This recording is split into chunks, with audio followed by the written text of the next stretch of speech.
Bilis, princess! Pumunta ka kay Maring Greta! Mag-sorry ka sa ginawa mo kay Bebang pati kay Iska! Bakit po kasi ako mag-sorry, Nay? Wala naman po kong kasalanan, Dapat nga bawiin natin yung scooter, Basta! Sundin mo ko para hindi magalit si Maring Greta! Ano po bang meron kay Aling Greta? Bakit takot na takot kayo sa kanya? Ay, aba? Ako yung nanay mo? Huwag mo akong sigaw-sigawan! Sundin mo yung inuutos ka para hindi tayo magka-problema! Gusto ko lang naman po malaman yung dahilan, Bakit po ba takot na takot kayo sa mama ni Iska? Meron po ba kayong tinatago? Oo, meron, princess. Maring Greta? Aling Greta, sabihin niyo po sa akin, ano po yung tinatago niyo ni nanay? May sikreto po ba kayo? Gusto mo ba talaga malaman, princess, ang lihim ng nanay Tere mo? Opo. Pwes, sasabihin ko sa'yo sa harap ng nanay mo. Maring Greta, maawa ka. Wag mong sasabihin kay Princess yung sikreto natin. Nay, deserve ko pong malaman yung totoo. Sabihin niyo po sa akin. Anak, hindi ko kaya. Mas magandang di mong malaman para hindi ka masaktan. Lalo po akong masasaktan kapag hindi niyo sinabi sa akin yung totoo. Sabihin niyo na po sa akin yung sikreto niyo. Maring Tere, panahon na para sabihin ko kay Princess ang sikreto. Mas mainam sa bata nang malaman niya ang kanyang totoong pagkatao. Maring Greta, wag! Mahal ko si Princess! Siya lang yung buhay ko! Ayoko siyang masaktan! Nay! Sabihin niyo na po sa akin yung totoo! Naiyak na po ako!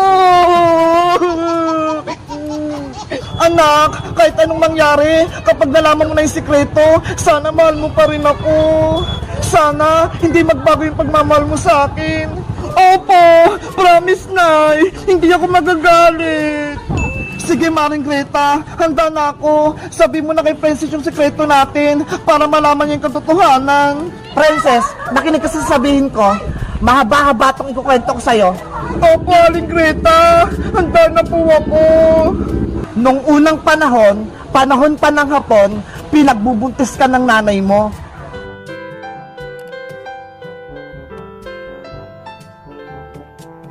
Greta! Hoy, Tere! Dandan ka lang sa pagtakbo! Yung tiyan mo, ang laki-laki na! Baka madapa ka! Huwag ka mag-alala, Mare! Kaya kong pato! Malapit ka ng mga anak, Mare! Kabuanan mo na! At malapit ka na rin magpadede! Oo nga gumagalaw na siya! Mabuti nga, nanganak ka na Ano nga palang pangalan ng baby mo? Ang pangalan niya, siya si Iska. Tignan mo ang ganda-ganda niya. Ay, ang ganda ng pangalan niya. Ikaw, anong ipapangalan mo sa anak mo? Nakapag-isip ka na ba? Ang ipapangalan ko sa kanya, Leila. Ayun kasing naisip ko. Leila, ang ganda ng pangalan niya. Panigurado, magiging kaibigan niya si Iska ko. Aling Greta, teka lang. Bakit Leila po yung pangalan ng baby ni nanay? Hindi po Princess. Ano ba yung Princess? Nagkukwento pa ako Inistorbo mo ko? Gusto mo bang tapusin ko yung kwento ko? O hindi? Sorry po, Aling Greta. Gusto ko naman po malaman yung sikreto nyo Sige po, ikwento nyo na. Maring Greta, itigil mo na yung kwento. Tama na. Kayo guys, gusto nyo bang mapakinggan yung kwento ni Princess? Mag-comment lang kayo at mag-subscribe para sa part 5. Bye-bye! Nay! Aling Greta! Ituloy niyo na po yung kwento! Gusto ko po malaman yung totoong nangyari sa buhay ko! Sige, makinig ka, Princess. Itutuloy ko na ang kwento ng sikreto ng Tere mo. Nung hapon na yon, naalala ko pa. La la la la la la la la la! Lalabas na si Leila! Tere, umuwi ka na! Hapon na Masama sa buntis ang gumagala kapag malapit na yung paggabi. Wait lang, Maring Greta. Maglalakad-lakad muna ako para makapag-exercise tong tiyan ko.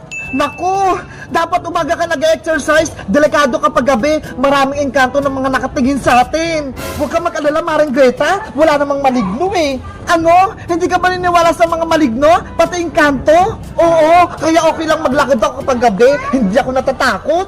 Hay naku, Tere, mas magandang mag-ingat ka para hindi mapeligro yung pinagbubuntis mong si Leila. Tignan mo nga sa Iska, may baon kaming anting-anting, pangontra sa maligno. Eto, bawang. Akong bahala, Mare. Kaya ko to. O siya, maglalakad-lakad muna ako.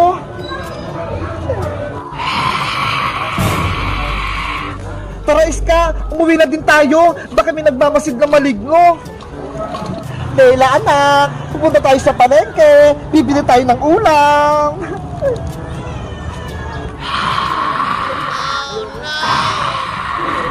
Aling Greta, totoo po, may maligno. Ano po nangyari kay nanay? Princess, antayin mo. Nagkukwento pa ako eh. Tapusin niyo na po kasi Aling Greta. Naawa po kay nanay eh. Ano po nangyari sa pinagpupuntis niya? Princess anak, wag mo na kasing alamin. Ang mahalaga, nandito ka sa akin. Ako yung nanay mo. Hindi ako titigil, Nay, hanggat hindi ko nalalaman yung totoo. Huwag ka kasi sabat Princess. Nagkukwento pa ako eh, para matapos na. Sige po Aling Greta, tapusin niyo na po. Hindi na po ako mag-iingay. O siya, makinig ka. Habang papauwi si Maring Tere, dumaan siya sa tulay.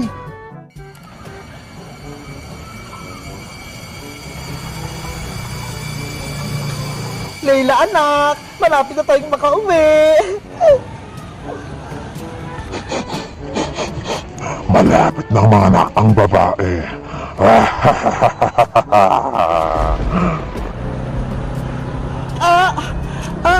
Aray ko! Yung tiyan ko! Ang sakit! Tulong! Aray! Ayun na siya! Maring Greta! Maring Sitang! Sonya! Tulungan niyo ako! Mga naknata ko!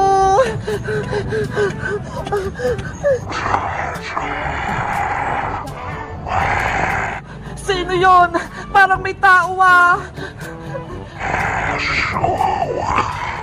Hirap na ako! Hindi na ako makalakad! Oras ko na para kunin ang bata. Leila anak, malapit ka nang lumabas. Nakikita na rin kita. Tulong! Ayun, nakatulog na yung buntis. Kukunin ko ang laman ng kanyang tiyan.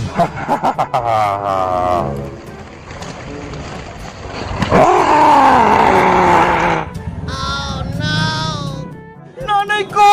Anong ginawa sa'yo ng engkanto? Tumaan ka, Princess! Tapusin mo yung kwento ko! Hindi ko na kayang pakinggan ng nakaraan, Greta! Huwag mo na ikwento kay Princess! Maring Tere, hayaan mo na si Princess, malaman niya yung katotohanan.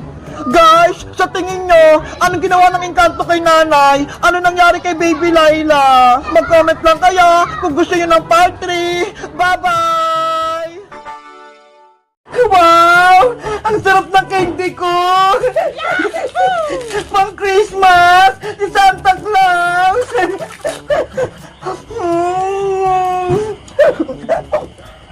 Princess, pengin naman ako ng candy mo! Ayaw ko nga, Bebang! Akin lang kaya to! Sige na! Gusto ko rin yung matikman! Mag-isa na nga lang to eh! Ihingi ka pa! Wala kasi akong lollipop eh! Saan mo ba yung nabili? Pinabaon to sa akin ni nanay! Binili niya sa mall! Kaya wala akong katulad na lollipop! Tignan mo! Sana meron din akong lollipop na tulad kay Princess! Ang sarap talaga ng lollipop ko! Princess, sige na, patikin din ako niyan. Ang kulit naman ni Bebang, sabi nga akin lang to eh. Please, maawa ka na sa akin. Sige na nga, pero dilaan mo lang ah. Oo, promise. Eto na, nga. Ang sarap nga. Sabi ko sa'yo eh, maganda tong lollipop ko, matamis at masarap. Princess, patingin pa ulit ako. Hala, Bebang, ang sabi mo, isang beses ka lang titikim. Ang sarap kasi. Sige na, please, titikman ko ulit. Si Bebang naman eh, hingi pa ulit. Sige na nga.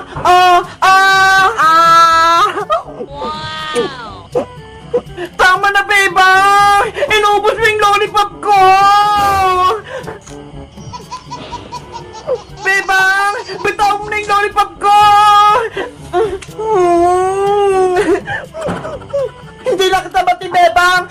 Sabi ko, konti lang kainin mo sa lollipop ko eh!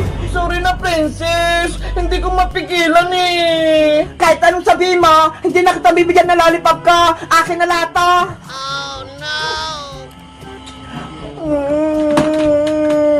Sana, meron din akong lollipop na katulad kay princess.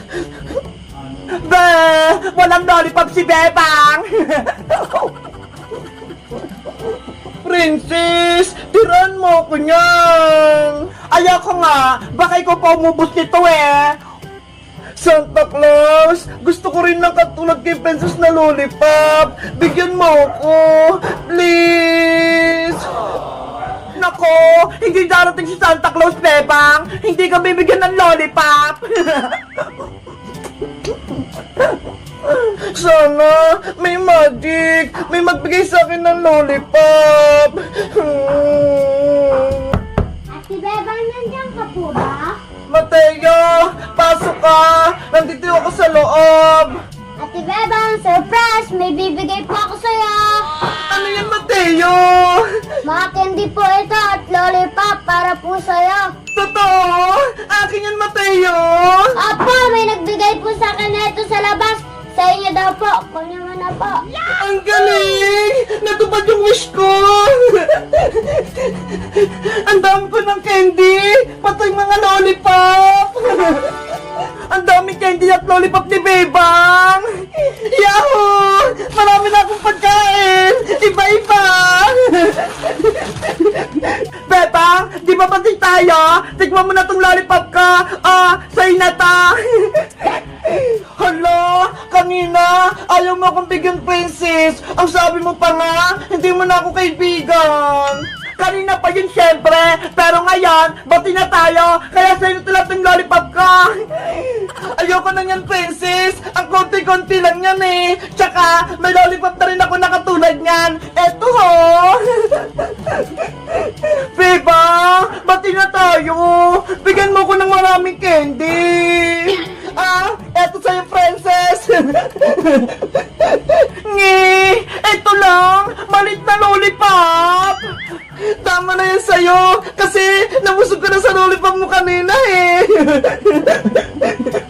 Bebang, bigyan mo ako ng madami. Yung isang basket. Guys, sa tingin nyo, bibigyan ko ba si Princess ng lollipop pati candy? Ha? Mag-comment lang kayo at mag-subscribe. Bye-bye!